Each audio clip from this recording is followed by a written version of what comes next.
In today's video, we are going to talk about credit and credit card debt, more importantly. And it's crazy because I was actually listening to a live YouTube show a few days ago, and it just hit me from one of the callers calling in that people really don't have a lot of understanding about basic concepts of credit card. So, one thing that I'm not is a financial advisor, so you don't get financial advice and you don't get legal advice. But as a licensed attorney, one thing I know what a crime is. And so this caller essentially called and was saying that according to a law that Obama implemented sometime, 2009, 2010, whenever Obama was in office, that when you're filling out an application for a credit card, when they ask for household income, you can put the income of your roommates. Like, that don't even make sense. That just, it don't even make sense. And the guy tried to argue his point for like 5 or 10 minutes. So I think the smartest thing with any question or any subject is Google it. Google it, Google it, Google it. Everything is on the internet. There's always an example. If I don't get something in class, if I have a question, if I do enough research, and when I say enough research, I'm literally talking about 5 or 10 minutes, you could probably find the answer. So today we're going to talk about credit card debt, how to get rid of credit card debt. Again, as I always say, do your own research, but how to get rid of credit card debt. I was going to title this video, how to get rid of credit card debt fast, but I'm not even going to sit here and lie to y'all. I can't necessarily guarantee that I could give you advice on how to get rid of your credit card debt fast. You may have $1,000 of credit card debt. You may have $10,000. You may be one of these wild people who got like $60,000 of credit card debt and it's not even in a vehicle. So there's no way I could tell you how to get rid of your credit card debt fast, but I will give you 5 things that you can do that'll help you get rid of your credit card debt. Some of the steps that we use to pay off all of our credit card debt in 2021, 2022, in 2020. I'm tripping. We paid off all of our credit card debt in 2020. I'm gonna give y'all some of the things and tips that we use, some of the do's and don'ts. Let's go ahead and get it.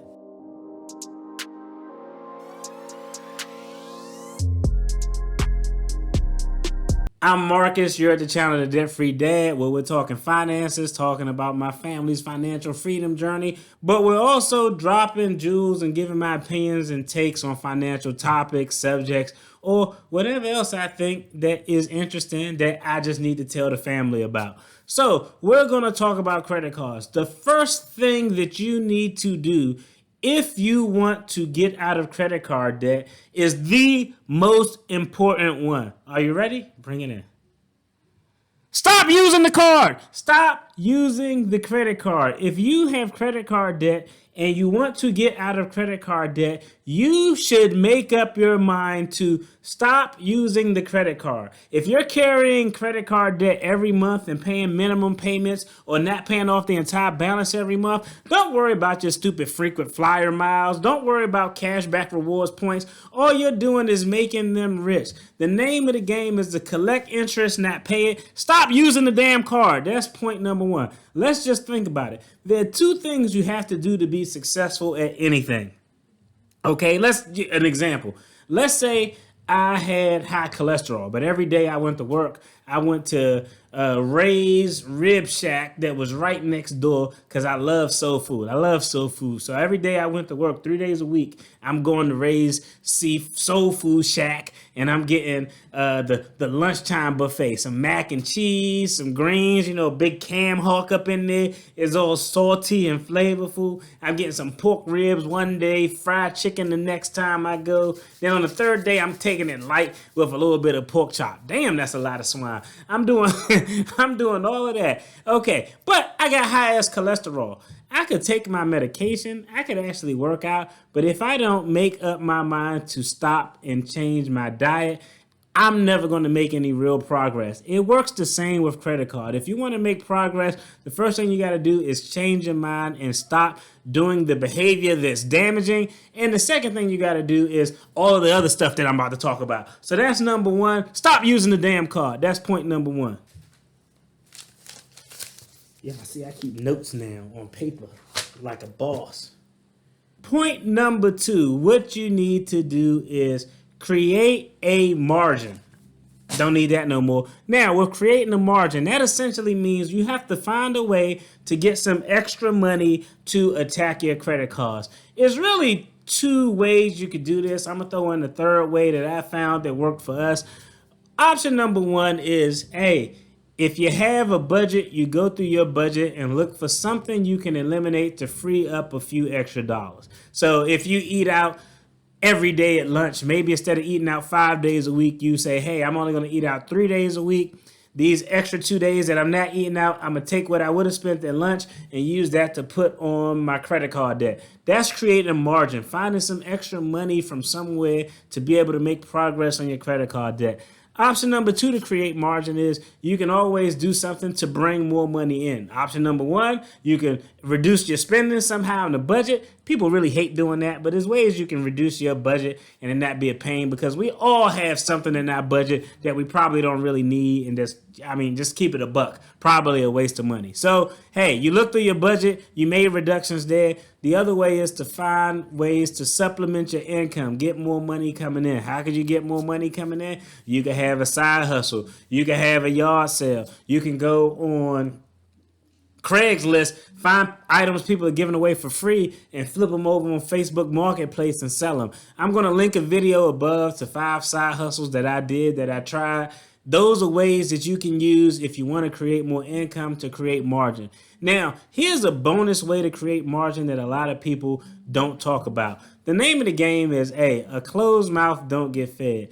If you are having difficulties just being able to make the minimum payments on your credit card, or you want to make progress, if you call your credit card company and tell them, hey, what can you do for me with this interest rate? Can you give me a reduced interest rate for a temporary period of time? You'd be shocked. So there are a lot of ways you can actually create margin by calling your creditor, calling your credit card company, and seeing if they'll be willing to give you a reduced rate. This is something that we did when we were paying off our credit card debt. We called, was like, hey, look, we can't pay the 24, 25%. Can you give us a break on something? And they were able to reduce our interest rate to 16% for 12 months. That allowed us to free up some extra cash. That monthly payment that we were making of $200, once we got that interest rate reduced, it was only $150. So now we can still send in $200, but that additional $50, instead of going to that interest,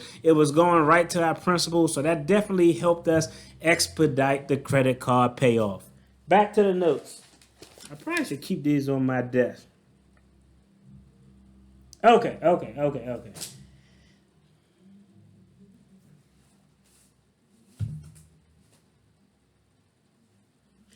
Okay, the number 3 method is something that Dave Ramsey is 100% right about. The debt snowball method, in my opinion, I agree with him on this, is probably the most effective method to pay off your debt, because it allows you to get hyped up off of those little victories. So definitely use the debt snowball method. If you're watching this, you probably know what the debt snowball method is, but if you don't, essentially you'll take all of your credit card debts, you'll line them up from smallest to largest. You got a $1,000 debt, you got a $5,000 credit card debt, and you got a $10,000 credit card debt. You line all of them up from smallest to largest, and you take everything that you got. You take all the extra money you found in your budget, all the money you made from selling the shit that you aren't using, selling the stuff that you aren't using in your house. You take that additional money from that reduced interest rate that they gave you across your cards, you put it all on that lowest credit card. You're going to focus on that $1,000 credit card first, because once you pay that off, once you see one of those balances go from any amount to zero, I don't know about y'all, but that made me feel good. And it was a small amount. I think it was like maybe $500, $1,000 was the first thing we really started off with, and we paid that off. Man, that 19 still up in me. My voice went a little raggedy right there. But when we were able to see that balance go from anything to zero, especially in a month time, after 2 pay periods, we attacked something that was small, it really did make us feel good. It motivated us to move on to the next one. So the debt snowball method is definitely something that works.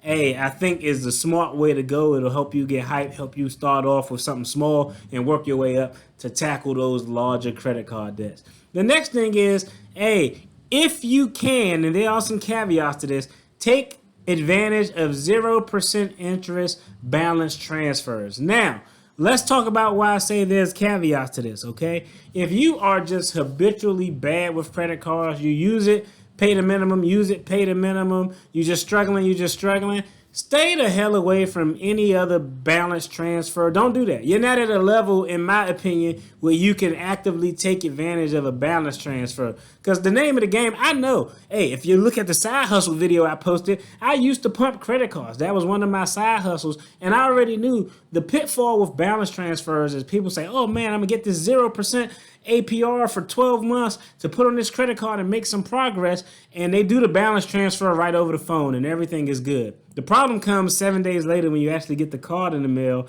and you still got some money, a credit limit available on that card. A lot of people, I ain't gonna say it, well, yeah, probably most people would actually just use that card. Completely counter to what their original intentions were and the BS that I sold them when I was pumping them the credit card. I already knew what they were gonna do. I knew they were gonna get the balance transfer. Once the credit card came, I knew they were gonna spend and charge on that credit card. I could look at their credit history. It was on the computer right in front of me. So be cautious with the 0% balance transfer. If you're really irresponsible, just stay away from that.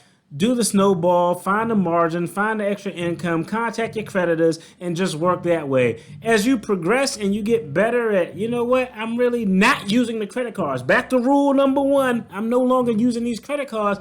Then you can look to take advantage of 0% balance transfer rates. Just remember, a lot of time those balance transfers do have some fees attached. It may be something like you may have to pay $20 or 3% of the balance transfer amount, whichever is greater. So just take that into consideration. It is a way for you to make progress, but it could become a pitfall if you don't maneuver and manipulate it to your advantage. And the last tip that I got for you is celebrate the small victories. Now, when I say celebrate the small victories, I mean go out.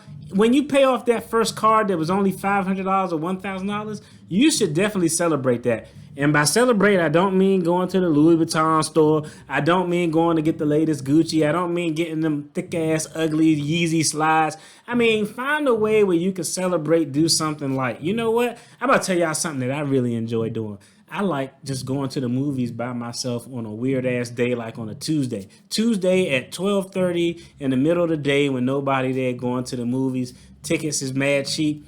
Something like that. Some way to celebrate your progress. You got to celebrate your progress. Is key in maintaining that motivation, maintaining that focus. Because if you got a large amount of credit card debt, at some point you're going to get like what I call budget and debt payoff fatigue. You're going to do it for so long where you just get tired. You want to just kind of jump out there. Hey, we all fall off of whatever our journey is, but as long as you get back on. So definitely celebrate the small victories.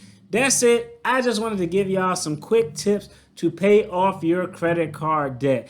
Hey, if you like this video and you think this video gave you any help, you found any value in it, make sure you hit the subscribe button, like, share, comment, the whole nine. As always, y'all take care, be blessed, peace.